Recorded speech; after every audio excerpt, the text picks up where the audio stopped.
Moje uszanowanie, z tej strony Krzysiek, kanał PykPaw.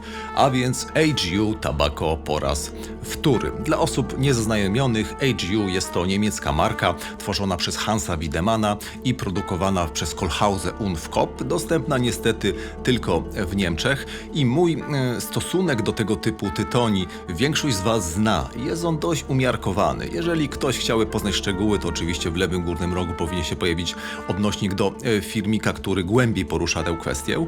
Natomiast wielu z Was sugerowało mi, żebym jednak skosztował czegoś z afrykańskiej serii od AGU Tobacco właśnie, a więc po małych poszukiwaniach ostatecznie zdecydowałem się na tytoń AGU Tobacco Niala. Mądre księgi milczą na temat genezy nazwy, być może chodzi o nialę grzywiastą, czyli rodzaj afrykańskiej antylopy, ale kto to wie? Natomiast zdecydowałem się na niego z trzech ważkich powodów. Po pierwsze, był to jeden z najczęściej polecanych mi tytoni z tej serii. Po drugie, tytoń ten nie zawiera lataki, na czym mi szczególnie zależało z uwagi na to, że uważam, że latakiem można łatwo zaszpachlować wszelkie niedoskonałości tytoniu, a ja chciałem jednak poczuć ten kunszt blenderski Hansa Wiedemana, więc się na bezlatakiowca zdecydowałem. No i trzecia bardzo ważna sprawa. Skład tego tytoniu jest dość niecodzienny, o czym za chwilę się przekonacie. Tytonie serii afrykańskie sprzedawane są w takich 100-gramowych puszkach. Puszki są zamykane a la farby, czyli na taki wcisk, na wciskane wieczko.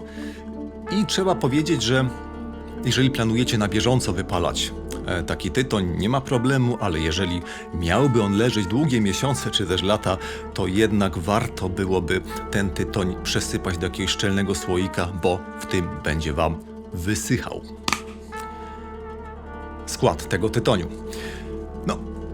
W tym barszczu jest dość dużo grzybów. Po pierwsze, wkładkę mięsną stanowi berli, czyli taka wielkolistna i uboga w cukry odmiana tytoniu.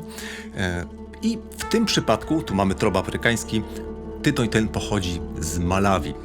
Niektórzy uważają, że stanowi to plus dla tej mieszanki, natomiast ja bym tu jakoś studził te emocje, ponieważ Malawi jest jednym z największych producentów berli na świecie i ich tytonie znajdują się w wielu różnych mieszankach, topowych, mniej topowych, w papierosach, więc pewnie mieliście okazję nieraz palić berli z Malawi, nawet o tym nie wiedząc, bo nie zawsze producent opisuje, skąd dany berli pochodzi.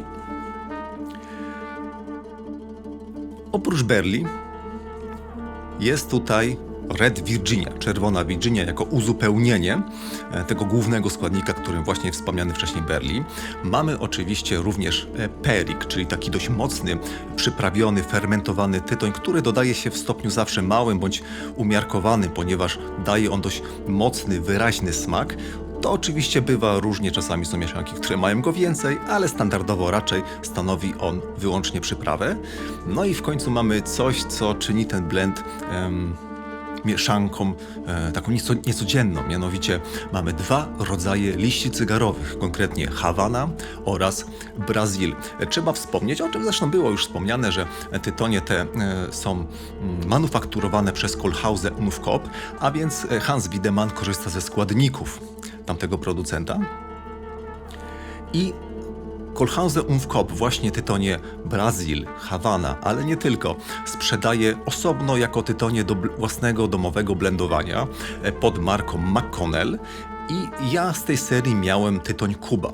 Jeżeli ktoś się spodziewa, że kupi taki tytoń i będzie mieć smak takiego, powiedzmy sobie, stereotypowego cygara, czyli jak to aficionados lubią określać, jakieś kawy z mlekiem, białego pieprzu, skóry, to nie jest tędy droga. To są jednak inne smaki, trudne do określenia, takie bardziej jakby, nie wiem, korzenne, ale inaczej niż w wypadku tytoni orientalnych.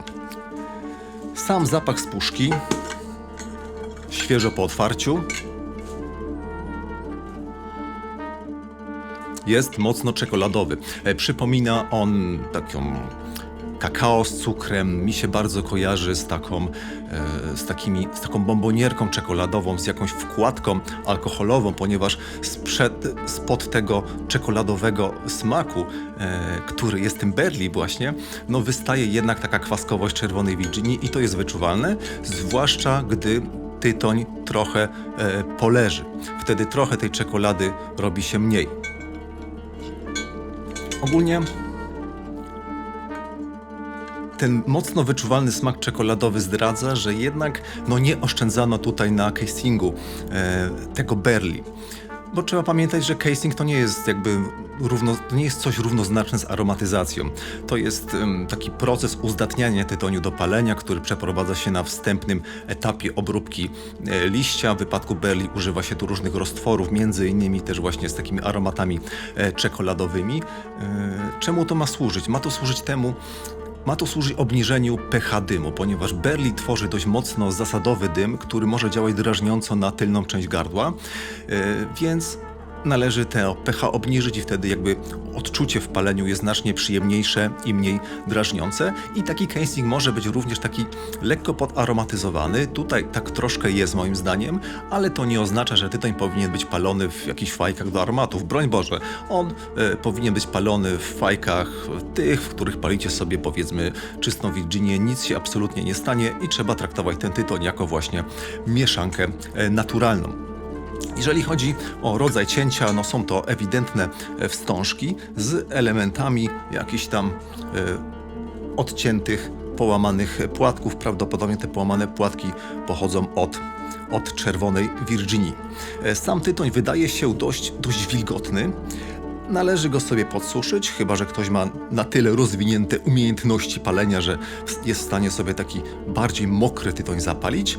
Rozdrabnia się go też bardzo dobrze, ładnie on się układa w fajce, ładnie się rozpala, ładnie się go prowadzi, więc tu z palnością nie ma żadnego problemu. W smaku zdecydowanie rządzi Barley, oferując początkowo taką duszącą i wytrawną pestkowość, która szybko jednak zostaje delikatnie stonowana przez gorzką czekoladę. Czuć taką lekką, skórzaną, cygarową nutę, którą bardziej bym jednak identyfikował z Barley niż z tytoniami Havana i Brazil. Te ostatnie są obecne w tle, czasami dochodzą do głosu. Mam jednak problem z satysfakcjonującym opisem ich smaku. Identyfikowałbym go jako trochę mdły, korzenny i kojarzący się z kościelnym kadzidłem. Muszę przyznać, że nie jestem wielkim fanem tych liści, dlatego na plus mieszance przypisuję to, że sypnięto nimi z wyraźnym umiarem, ponieważ doświadczenie amatorskiego i prymitywnego blendowania nauczyło mnie, że bajecznie łatwo zniszczyć nimi mieszankę. Szybko potrafią zdominować całość i jest po ptokach.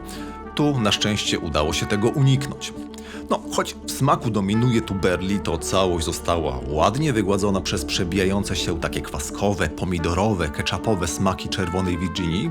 Raz w czas do głosu dochodzi również perik, dość nieśmiało, częstując aromatem ziemi i czymś na kształt herbaty puer. Tytoń pali się bez większych problemów i nikotynowo plasuje się powyżej średniej, choć nie w najwyższych rejestrach witaminy N. Mimo bogactwa składników mieszanka jest dobrze zbalansowana, ma wyraźnie czekoladowy i taki lekko cygarowy motyw przewodni, smak ma pełny, choć niestety ogólne pozytywne wrażenia podminowuje okazjonalnie pojawiająca się szorstkość, która nie jest jednak specjalnie uciążliwa. Niala bardzo dobrze komponuje się z czarną kawą i bardziej smakuje mi niż również nasycony liśćmi Barley AGU Tobacco Dogwalker.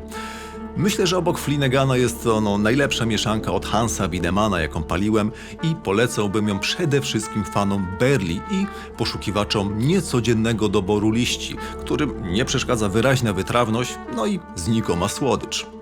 Podejrzewam, że AGU Tobacco Niala będzie się plasować w górnej półce niemieckich tytoni. Natomiast problem jest taki, że ja generalnie niemiecką produkcję uważam za leżącą jednak poniżej światowej topki typu Samuel Gavit, Gavit Hogarth, Wolfway, niektóre blendy Setlifa, Cornell & Deal czy GL Peace. Oczywiście ta hierarchizacja wynika z pewnych moich subiektywnych upodobań, natomiast swoje opinie podpieram tym, że w wypadku tych wyżej wymienionych producentów jestem w stanie znaleźć naprawdę szereg mieszanek, które mnie urzekły i zachwyciły i co najważniejsze, zachwyt ten przetrwał próbę czasu. W przypadku produkcji niemieckiej miałbym dość duży problem z wyodrębnieniem takich blendów, dlatego w mojej opinii są to tytonie smaczne, choć nadal plasuję je jako takie solidne solidne średniaki. Moim zdaniem, jeżeli ktoś miałby okazję skosztować AGU Niala, to zachęcałbym do tego i też zachęcałbym Was do tego, żebyście przy tym filmie zostawili łapkę w górę. Nie po to, żebym się poczuł lepiej, ale po to, żeby algorytmy YouTube'a lepiej pozycjonowały ten film, także dziękuję Wam bardzo. Jeżeli film Wam się podobał, to również zachęcam Was, żeby postawić mi wirtualną kawę na portalu buycoffee2/PickPuff. Link oczywiście znajdziecie w opisie tego filmu. Bez subskrypcji, bez zobowiązań. Z góry dziękuję i dziękuję Wam oczywiście za oglądanie. Trzymajcie się i na razie.